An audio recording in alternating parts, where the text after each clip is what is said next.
Hello everyone, welcome to knowledge plus. इस video में आज हम लोग इंडियन पॉलिटी के एमसीक्यू को सॉल्व करने जा रहे हैं, जो कि बेस्ड होगा फुली एनसीईआरटी बेस्ड होगा। ठीक है, और एक क्लास 6 से 12 तक के एनसीईआरटी के सिविक्स यानी पॉलिटी के बुक से बेस्ड होगा। तो आइए शुरू करते हैं आज का वीडियो। तो आज का हमारा सबसे पहला क्वेश्चन यहाँ पे कि निम्नलिखित में से किस अधिनियम के द्वारा कोलकाता में सर्वोच्च न्यायालय की स्थापना की गई थी। तो कोलकाता में सर्वोच्च न्यायालय की स्थापना की गई थी रेगुलेटिंग एक्ट 1773 के द्वारा, और इस एक्ट के तहत 1774 में कोलकाता में सुप्रीम कोर्ट स्थापित किया गया था, और इसका अधिकार क्षेत्र था बंगाल, बिहार और उड़ीसा का क्षेत्र था। ठीक है, और इसके पहले मुख्य न्यायाधीश सर एलिजा इम्फे थे। नेक्स्ट, एक भारतीय शासन व्यवस्था में प्रतिनिधि एवं लोकप्रिय घटक को समाविष्ट करने का प्रथम प्रयास कब किया गया। तो ये किया गया था 1861 के एक्ट के तहत। इसमें एक्चुअली क्या था कि जैसे हम लोग आज देखते हैं ना कि जनता अपना प्रतिनिधि चुन कर भेजती है, तो एक्चुअली उसमें चुन कर नहीं भेजा जाता था। जो उस समय लोकप्रिय नेता होते थे उसको वायसराय अपने काउंसिल में शामिल कर लिया जाता था वायसराय के द्वारा। ठीक है, तो ये सिस्टम चालू किया था 1861 में। इसके साथ तीन सदस्य इंडिया की तरफ से नॉमिनेट हुए थे पहली बार। यहाँ पर देख सकते हैं कि भारतीय परिषद अधिनियम 1861 के द्वारा वायसराय के परिषद का विस्तार करते हुए निर्धारित 4 सदस्य, जो पहले 4 सदस्य होते थे, उसके अतिरिक्त सदस्य का नियुक्ति यहाँ पे किया जाने लगा। विधि संबंधी विषय हेतु 5वें सदस्य की नियुक्ति की गई। तत्कालीन वायसराय लॉर्ड कैनिंग के द्वारा प्रत्येक सदस्य को एक विशिष्ट विभाग आवंटित करते हुए विभागीय प्रणाली के प्रारंभ की गई। तो पोर्टफोलियो सिस्टम जो हम लोग अभी देखते हैं कि कोई रेल मंत्री है, कोई गृह मंत्री है, तो ये सिस्टम 1861 में चालू हुआ था। कैनिंग के द्वारा 3 भारतीय कौन कौन थे, तो बनारस के राजा, पटियाला के राजा और सर दिनकर राव, ये 3 आदमी को जो है नॉमिनेट किया गया था वायसराय को अपने काउंसिल में। और एक काउंसिल जो था वायसराय का, जो सिर्फ रिकमेंडेटरी नेचर का था, मतलब सिर्फ सलाह दे सकता था, बाकी जो है सिर्फ सलाह दे सकता था। ये इसको मानना वायसराय के ऊपर था कि इसके बाद को माने या ना माने। और इसके अलावा वित्तीय विषय पर चर्चा नहीं कर सकता था। वित्तीय विषय कहने मतलब बजट पे चर्चा नहीं कर सकता था। ठीक है, 1861 के एक्ट के तहत। नेक्स्ट है कि निम्नलिखित से किस अधिनियम के अंतर्गत भारतीय विधान परिषद को बजट पर चर्चा करने की शक्ति प्राप्त हुई। तो भारतीय विधान परिषद को बजट पर चर्चा करने की शक्ति प्राप्त हुई 1892 के एक्ट के तहत, 1992 के एक्ट के तहत। ठीक है, इसके तहत और क्या क्या हुआ था, तो 1892 के एक्ट के तहत वायसराय के परिषद में सदस्यों की संख्या बढ़ा दी गई, परिषद के कार्यों का विस्तार कर दिया गया। इसके अंतर्गत परिषद के सदस्यों को बजट पर चर्चा करने की शक्ति प्रदान की गई, लेकिन मतदान करने का अधिकार नहीं था। ठीक है, और अप्रत्यक्ष रूप से इलेक्शन का सिस्टम उस समय चालू किया गया 1892 में। तो याद रखिए कि इनडायरेक्ट इलेक्शन जो है कब हुआ था, 1892 में। नियंत्रक मंडल की स्थापना यहाँ पे मिलाना है। तो नियंत्रक मंडल की स्थापना तो आया था पिट्स इंडिया एक्ट 1784 के तहत नियंत्रक मंडल की स्थापना हुआ था। सर्वोच्च न्यायालय की स्थापना तो हम अभी देखें 1773 वाले एक्ट के तहत हुआ था। उसके अलावा ईसाई मिशनरियों को भारत में कार्य करने की अनुमति तो चार्टर अधिनियम 1813 के तहत।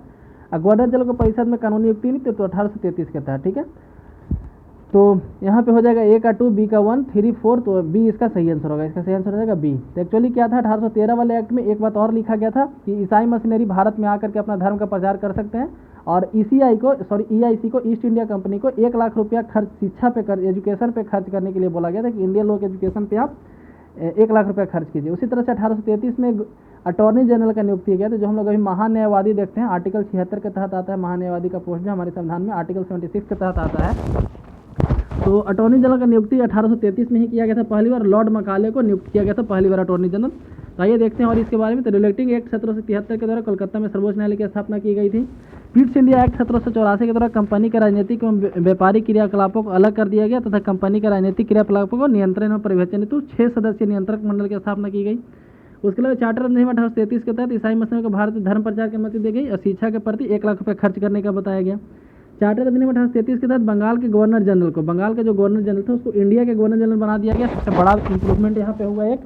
और उसके परिषद में कानूनी आदमी नियुक्त करने का उसको ऑर्डर दिया गया, जो लॉर्ड मकाले पहली बार नियुक्त हुए थे विधि सदस्य के रूप में। ठीक है, आइए नेक्स्ट क्वेश्चन देखते हैं। तो नेक्स्ट क्वेश्चन यहाँ पे कि किस अधिनियम के द्वारा केंद्र में द्विसदनीय विधायिका बनाई गई। केंद्र में, ध्यान रखिए, केंद्र में द्विसदनीय विधायिका बनाई गई 1919 के एक्ट के द्वारा, जिसको मोंटेस्क्यू चेम्सफोर्ड रिफॉर्म के नाम से जानते हैं।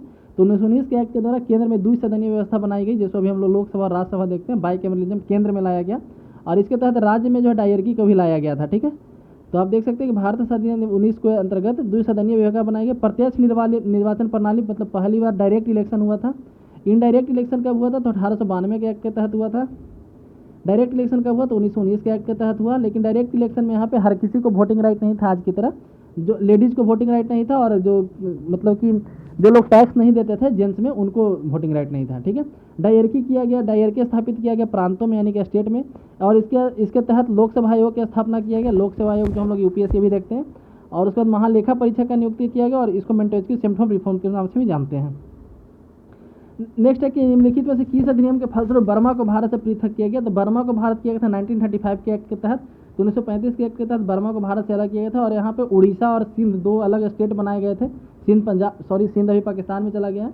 तो भारतीय शासन अधिनियम 1935 के तहत बर्मा को भारत से अलग किया गया 1937 में। इसी एक्ट के प्रावधानों के तहत उड़ीसा और सिंध नाम से दो नए प्रांत बनाए गए और 1 अक्टूबर 1937 को दिल्ली में फेडरल कोर्ट यानी जो भी हम लोग सुप्रीम कोर्ट देखते हैं उसका स्थापना किया गया था। 1935 के अधिनियम द्वारा स्थापित संघ में अवशिष्ट शक्तियाँ किसको दी गई थी। तो 1935 में जो स्थापित किया गया था वहाँ पे जो रेसिड्यूरी पावर था, अवशिष्ट शक्तियाँ कहने का मतलब कि ऐसा जो अभी 3 लिस्ट देखते हैं ना, यूनियन लिस्ट, स्टेट लिस्ट और कंकरेंट लिस्ट, तो ऐसा पावर, ऐसा सब्जेक्ट जो तीनों लिस्ट में नहीं है तो उसको हम लोग रेसिड्यूरी बोलते हैं। तो रेसिड्यूरी लिस्ट पहले जो है गवर्नर जनरल का था, अभी ये केंद्र सरकार के पास है। ठीक है, तो पहले गवर्नर जनरल के पास था। 1935 एक्ट के तहत में इसको बताया गया था। ठीक है, अखिल भारतीय संघ स्थापित करने का, ऑल इंडिया फेडरेशन स्थापित करने का व्यवस्था कहाँ पे किया गया था। तो ये बोला गया था 1935 वाले एक्ट में ऑल इंडिया फेडरेशन। हालांकि ये लागू नहीं हो पाया था क्योंकि जो राजा लोग थे वो आने से मना कर दिए थे। ठीक है, तो यहाँ पे सही हो जाएगा 1935 का एक्ट। नेक्स्ट, राष्ट्रपति को अध्यादेश जारी करने का शक्ति किस अधिनियम के द्वारा मिला। तो कब अध्यादेश जारी करने का शक्ति जो है कब मिला था। तो 1935 के एक्ट में तहत मिला था। 1935 का जो एक्ट था उसका सेक्शन 42 था आई थिंक।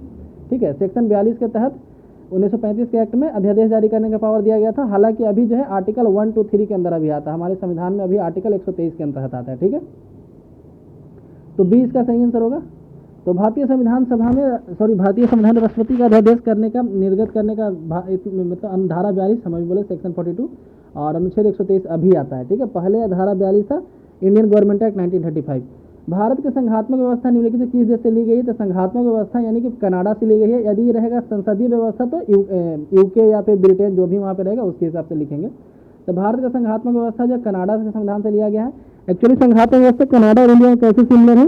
तो यहाँ पे सेंटर जो है स्टेट से ज़्यादा पावरफुल है तो फेडरल इंडिया भी, लेकिन सेंटर यहाँ पे स्टेट से ज़्यादा पावरफुल है। तो जैसे कैसे पावरफुल है तो आप देख सकते हैं अनुच्छेद 248 में रेसिड्यूरी पावर जो हम लोग बात किए, रेसिड्यूरी पावर अभी केंद्र सरकार के पास है, लिखा गया आर्टिकल 248 में। उसके अलावा 201 में बताया है कि राज्यपाल किसी बिल को राष्ट्रपति के लिए कंसीडर करने के लिए रिजर्व कर सकता है। ठीक है, तो ये सब जो है कनाडा के संविधान से लिया गया है। आप यहाँ पे देख सकते हैं, इसको मिलाना है।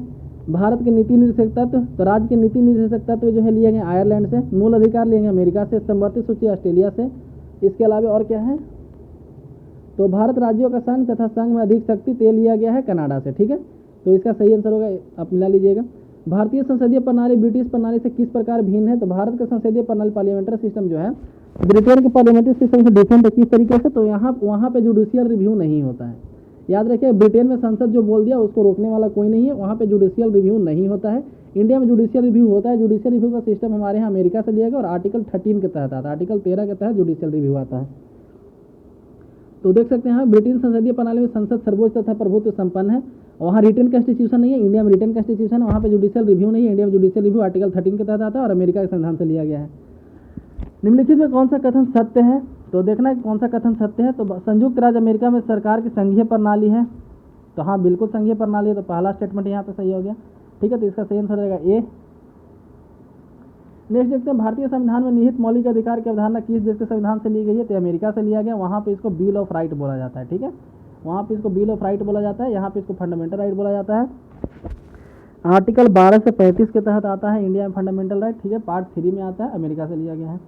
बी.आर. अम्बेडकर का संविधान सभा में निर्वाचन हुआ था। तो बी.आर. अम्बेडकर का संविधान सभा में निर्वाचन हुआ था। कहने का मतलब है कि संविधान सभा में लोग जैसे अभी राज्यसभा में जिस तरीके से इलेक्शन होता है, राज्यसभा के लिए जिस तरह से इलेक्शन होता है कि राज्यों के विधानसभा में वोटिंग होता है, वहाँ से जो जीत के आते हैं वो राज्यसभा में बैठते हैं, है ना, इनडायरेक्ट इलेक्शन होता है। उसी तरीके से संविधान सभा का इलेक्शन हुआ था। ठीक है, तो संविधान सभा के इलेक्शन में भीमराव अम्बेडकर जो थे इस एरिया से जीते थे, बंगाल वाले एरिया से जीते थे, पूर्वी बंगाल का जो एरिया है। लेकिन आज़ादी के बाद ये संविधान सभा के इलेक्शन 1946 में ही हुआ था। ठीक है, आज़ादी के बाद एरिया जो है चला गया पाकिस्तान में, ईस्ट पाकिस्तान बना था। तो फिर उसके लिए फिर दोबारा इलेक्शन, मतलब कि तभी संविधान सभा से बाहर हो गए देखा जाए तो इनडायरेक्टली। लेकिन संविधान सभा में इनका रहना जरूरी था, तो इसलिए एक सीट खाली करवाया गया, एक सदस्य का इस्तीफा दिया गया था और फिर बॉम्बे के तहत, बॉम्बे प्रेसिडेंसी के अंदर पूना से जीते थे इलेक्शन। ठीक है, तो पूना से इनडायरेक्टली इलेक्ट हुए थे। तो यहाँ पे सही आंसर हो जाएगा। तो पश्चिमी बंगाल तो होगा नहीं, है ना, क्योंकि वो तो पूर्वी बंगाल कहलाता था। ठीक है, पश्चिमी बंगाल तो अभी हम लोग के पास है, जो बांग्लादेश हो तो पूर्वी बंगाल कहलाता था, इसलिए यहाँ पे बॉम्बे प्रेसिडेंसी मारेंगे। तो यहाँ पे भी इस बात को आई थिंक लिखा गया है कि संविधान सभा के प्रारंभिक चुनाव 1946 में भीमराव अम्बेडकर का निर्वाचन अविभाजित भारत के बंगाल प्रांत के पूर्वी भाग से हुआ था। विभाजन के बाद ये जो पाकिस्तान में चल गया, तो भीमराव अम्बेडकर को बम्बई प्रेसिडेंसी के पुनः सदस्य थे, तो उपचुनाव में निर्वाचित हुए थे। ठीक है, भीमराव अम्बेडकर का जन्म और मृत्यु कब हुआ था? तो 1891 में जन्म, 56 में मृत्यु हुआ था। जन्म जो है अम्बेडकर मध्य प्रदेश में हुआ था। निम्नलिखित में से कौन सा अगस्त 1946 में गठित प्रथम अंतरिम सरकार का सदस्य नहीं था? तो कौन जो है जो सरकार गठित हुआ था 1946 में, उसके मेंबर नहीं थे, कौन मंत्री नहीं थे? तो राजेंद्र प्रसाद थे, ये कृषि मंत्री थे, याद रखिएगा, कई बार पूछा गया है कि राष्ट्रपति बनने के पहले राजेंद्र प्रसाद क्या थे? तो खाद्य एवं कृषि मंत्री थे। सी राजागोपालचारी भी थे, जगजीवन राम भी थे, एस राधाकृष्णन नहीं थे। ठीक है, तो यहाँ पे सही आंसर होगा एस राधाकृष्णन, सी इसका सही आंसर हो जाएगा। ठीक है, तो देख सकते हैं कैबिनेट मिशन योजना के अंतर्गत अंतरिम सरकार का गठन 24 अगस्त 1946 में किया गया था। अंतरिम सरकार में सदस्यों को जवाहरलाल नेहरू थे, डॉक्टर राजेंद्र प्रसाद थे, सरदार वल्लभ पटेल थे, सी राजागोपालचारी थे, जगजीवन राम भी थे, लेकिन सर्वपल्ली राधाकृष्णन नहीं थे। ठीक है, बाद में वो पहले उपराष्ट्रपति बने। भारतीय संविधान सभा का प्रथम अधिवेशन कब प्रारंभ हुआ था? तो प्रथम बार मीटिंग जो हुआ था 9 दिसंबर 1946 को हुआ था भारतीय संविधान सभा का, और अंतिम कब हुआ था? तो 24 जनवरी 1950 को हुआ था। ठीक है, याद रखिएगा 24 जनवरी 1950 को अंतिम हुआ था। तो देख सकते हैं कि भारतीय संविधान सभा की पहली बैठक 9 दिसंबर 1946 को हुआ था, जिसके अस्थायी अध्यक्ष डॉक्टर सच्चिदानंद सिन्हा। बाद में जो है राजेंद्र प्रसाद को इसका अस्थायी अध्यक्ष चुन लिया गया था। ठीक है, संविधान सभा की पहली बैठक में मुस्लिम लीग शामिल नहीं हुई थी, लेकिन बाद में अक्टूबर में मुस्लिम लीग शामिल हो चुका था। और 9 दिसंबर को पहला मीटिंग हुआ और 11 तारीख को चुन लिया गया डॉक्टर राजेंद्र प्रसाद को पहला अस्थायी अध्यक्ष। तो प्रथम अस्थायी अध्यक्ष डॉक्टर सच्चिदानंद सिन्हा थे और अस्थायी अध्यक्ष जो थे डॉक्टर राजेंद्र प्रसाद थे। संविधान सभा के समक्ष संविधान की प्रस्तावना किसने प्रस्तुत की? तो संविधान की प्रस्तावना को प्रस्तुत किया गया था जवाहरलाल नेहरू के द्वारा। ठीक है, उस समय उसका नाम था ऑब्जेक्टिव रिजोल्यूशन। इसको ऑब्जेक्टिव रिजोल्यूशन के नाम से प्रस्तावित किया गया था संविधान सभा में। तो संविधान सभा की तीसरी बैठक 13 दिसंबर 1946 को हुई। इस दिन जवाहरलाल नेहरू द्वारा संविधान सभा के समक्ष प्रस्तुत संविधान की प्रस्तावना उद्देशिका का प्रस्ताव प्रस्तुत किया गया। इसको ऑब्जेक्टिव रेजोल्यूशन यानी उद्देश्य प्रस्ताव के नाम से जाना जाता है। और वहीं पे ऐसा बात बताया गया था कि संविधान मतलब कि हमारे संविधान कैसा होगा, राज्य कैसा होगा, जो हम लोग अभी प्रियम्बल देखते हैं वो लगभग वही था, मतलब वही था ऑब्जेक्टिव रेजोल्यूशन में। हालांकि इसको स्वीकार किया गया 22 जनवरी 1947 को। ठीक है, नेक्स्ट है कि मिलान करना है। तो संविधान सभा के पहले उपाध्यक्ष प्रारूप समिति के मूलतः एकमात्र कांग्रेसी सदस्य, और राजस्थान की रियासतों का प्रतिनिधित्व करने वाला संविधान में सदस्य, और संविधान सभा समिति के अध्यक्ष। तो हम लोग यहाँ पे देखते हैं, तो संविधान सभा के पहले उपाध्यक्ष थे एच.सी. मुखर्जी, अध्यक्ष थे राजेंद्र प्रसाद, उपाध्यक्ष थे एच.सी. मुखर्जी। ड्राफ्टिंग कमेटी में एकमात्र कांग्रेसी सदस्य थे के.एम. मुंशी, ये भी पूछा गया कई बार एग्जाम में। उसके अलावा फिर राजस्थान की तरफ से कौन थे? जितने राजस्थान में रियासत थे उनके तरफ से वी.टी. कृष्णामाचारी थे उनके प्रतिनिधि के रूप में, और संघ संविधान समिति के अध्यक्ष थे जवाहरलाल नेहरू। ठीक है, भारतीय संविधान के निर्माण हेतु भारतीय संविधान सभा कुल कितने अधिवेशन आयोजित किए गए? तो उस समय जो है कुल 11 अधिवेशन आयोजित हुआ, 11 सेशन चला था, है ना। जैसे अभी हम लोग यहाँ 3 सेशन एक साल में चलता है ना, तो उस समय इसी तरह से सेशन चलता था। मतलब संविधान सभा में हमेशा ऐसा नहीं है कि डेली लोग आके संविधान बनाने का काम करते थे। जैसे अभी होता है कि कुछ दिन बाद सेशन चलता है, उसके बाद छुट्टी हो जाता है, फिर सेशन चलता है। तो पहले भी संविधान सभा के सेशन में इसी तरीके से चलता था। ठीक है, तो कुल मिला के 11 सेशन चला था, और इसमें 2 वर्ष 11 महीना 18 दिन चल गया था। तो अब देख सकते हैं कि साल में 3 बार होता है ना। 11 सेशन मतलब कि लगभग 3 साल, है ना। तो आप यहाँ पे जैसे अभी सेशन चलता है लगभग उसी तरह से वहाँ भी चलता था। और 11 अधिवेशन में कुल मिला के 165 दिन ही काम हुआ था। तो मतलब ऐसे तो लगा था तो 2 वर्ष 11 महीना 18 दिन, ठीक है, लेकिन एक्चुअली में काम कितना दिन हुआ था? तो 165 दिन ही हुआ था। ठीक है, और संविधान सभा पर कुल 64 लाख रुपया उस समय खर्च हुआ था संविधान निर्माण में। ठीक है, संविधान सभा सदस्यों का निर्वाचन कैसे हुआ था? तो अभी हम बताएं कि स्टेट के जो विधानसभा था उसका द्वारा हुआ था, तो हो जाएगा प्रांतीय विधानसभाओं के द्वारा।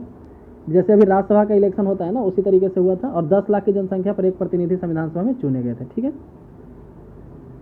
नेक्स्ट हम लोग देखते हैं कि भारतीय संविधान के कानूनी सलाहकार कौन थे? तो भारतीय संविधान के कानूनी सलाहकार थे बी.एन. राव। बी.एन. राव जो थे भारतीय संविधान के कानूनी सलाहकार थे। तो भारतीय संविधान के कानूनी सलाहकार लीगल एडवाइजर के रूप में सर बेनेगल नरसिंह राव का नियुक्त किया गया था। बाद में इन्हें संयुक्त राष्ट्र सुरक्षा परिषद में वर्ष 1950 से 52 तक भारत का प्रतिनिधित्व किया था। यूएनएससी में, यूनाइटेड स्टेट सिक्योरिटी काउंसिल में भारत के प्रतिनिधि के रूप में 2 साल बाद में रहे थे। निम्नलिखित से कौन भारतीय संविधान की प्रारूप समिति के सदस्य थे? तो प्रारूप समिति के सदस्य कौन कौन थे? तो इसके अध्यक्ष तो थे बी.आर. अम्बेडकर। और सदस्य कौन कौन थे? तो आप देख सकते हैं यहाँ पे अल्लादी कृष्ण स्वामी अय्यर और एन गोपाला स्वामी आयंगर, ये 2 आदमी थे। तो 1 और 3 इसका सही आंसर हो जाएगा। तो प्रारूप समिति जो है 29 अगस्त 1947 का गठन हुआ था। ठीक है, इस समिति के अध्यक्ष बी आर अम्बेडकर थे। इसके अलावा इस समिति में 6 और सदस्य थे, जैसे एन गोपाला स्वामी, के एम मुंशी जो एकमात्र कांग्रेसी थे, अल्लादी कृष्ण स्वामी अय्यर, सैयद मोहम्मद अब्दुल्ला, बी एल मित्र। ठीक है, बाद में इन्होंने जो इस्तीफा दे दिया था, तो एन माधव राव इनको आए थे। डीपी खेतान, इनका मौत हो गया था, इनके जगह पर टीटी कृष्णाचार्य आए थे। ठीक है, तो टीटी कृष्णाचार्य आए थे, याद रखिए, ये राजस्थान की तरफ से थे। अभी हम लोग देखें भारतीय संविधान के 26 नवंबर 1950 को किसके द्वारा अधिनियमित किया गया। ठीक है, तो हम लोग प्रियम्बल यदि पढ़ते हैं तो यहाँ पे देखिए, यहाँ पे लिखा रहता है कि आज 26 नवंबर 1950 को संविधान सभा में इसे अधिनियमित करते हैं, है ना। तो यहाँ पे हो जाएगा संविधान सभा, ये इसका सही आंसर होगा। तो भारतीय संविधान का प्रारूप 26 नवंबर 1950 को तैयार हुआ, जिसे संविधान सभा के सदस्य द्वारा 26 नवंबर 1950 को अंगीकृत, अधिनियमित और आत्मर्पित किया गया। संविधान के प्रारूप संविधान के कुल 299 सदस्यों में से उपस्थित 284 सदस्य हस्ताक्षर किया गया। तो उस दिन जो है 26 नवंबर 1950 को 284 सदस्यों के द्वारा हस्ताक्षर किया गया था, बाकी जो है 24 जनवरी को किया था। ठीक है, और संविधान सभा का कुछ प्रोविजन जो है मतलब हमारे कॉन्स्टिट्यूशन का कुछ प्रोविजन उसी दिन लागू हो गया था। हालांकि संविधान पूरी तरीके से 26 जनवरी को लागू हुआ था। ठीक है, नेक्स्ट यहाँ पे है भारतीय किस वर्ष जन गण मन को भारत के राष्ट्रगान के रूप में अपनाया गया था। तो जन गण मन को 1950 में अपनाया गया था। तो जन गण एक्चुअली 1911 में पहली बार गाया था कांग्रेस के कलकत्ता अधिवेशन में, और राष्ट्रगान के रूप में इसको 24 जनवरी को मान्यता मिला था, जिस दिन लास्ट सिग्नेचर हुआ था संविधान पे। नेशनल एंथम में गायन में 52 सेकंड लगता है, हालांकि इसका एक छोटा वर्जन भी है जो 20 सेकंड में गाया जाता है। और 1911 के भारतीय राष्ट्रीय कांग्रेस में इसको गाया गया था, और उस समय अध्यक्ष जो थे बीसन नारायण धर थे। ठीक है, 1911 के सेशन जो कांग्रेस का हुआ था कलकत्ता में, उस समय इसके अध्यक्ष थे बीसन नारायण धर। उन्हीं के अध्यक्षता में पहली बार जन गण मन गाया था 1911 में, और वंदे मातरम पहली बार 1896 में गाया गया था, और ये भी कोलकाता सेशन में ही हुआ था, ये भी कांग्रेस के कोलकाता सेशन में ही हुआ था, तो ये भी याद रखिएगा। नेक्स्ट क्वेश्चन लोग देखते हैं, भारत में से संघ संविधान समिति का अध्यक्ष कौन था। तो इसमें संघ संविधान समिति का अध्यक्ष आई थिंक पहले भी क्वेश्चन डिस्कस किया है, जवाहरलाल नेहरू थे। ठीक है, तो संघ संविधान समिति के अध्यक्ष जवाहरलाल नेहरू, मूल अधिकार उप समिति के अध्यक्ष जेबी कृपलानी थे। तो फंडामेंटल राइट कमेटी के अध्यक्ष जो जेबी कृपलानी थे। डॉक्टर बी आर अम्बेडकर प्रारूप समिति के अध्यक्ष थे। अल्लादी कृष्ण स्वामी अय्यर प्रारूप समिति के सदस्य थे। अभी हम लोग देखें यहाँ पे इस ऑप्शन के हिसाब से बताया गया है, भारत में को 26 जनवरी 1950 के दिन लागू करने का निर्णय क्यों किया गया। मतलब संविधान 26 दिसंबर को जब बन के तैयार हो गया था, तो 26 जनवरी को क्यों लागू किया, क्योंकि 1930 में इस दिन जो स्वतंत्रता दिवस मनाने के लिए हम लोग सोचे थे, हालांकि मना नहीं पाए थे, रावी नदी किनारे झंडा फहरा लिए थे, लेकिन तो ये इसका सही आंसर होगा। ठीक है, वही मतलब पूर्ण स्वराज का घोषणा हुआ था लाहौर अधिवेशन में 31 दिसंबर 1929 को, और बोला गया था कि 26 जनवरी को हम लोग स्वतंत्रता दिवस मनाएंगे, और लाहौर अधिवेशन का अध्यक्षता जवाहरलाल नेहरू के द्वारा किया गया था 1929 में। ठीक है, तो इस तरीके से आज हम लोग संविधान विकास के बारे में हम लोग यहाँ पे पढ़े। इस वीडियो में इतना ही। यदि वीडियो पसंद है तो लाइक करें, चैनल को सब्सक्राइब करें। धन्यवाद।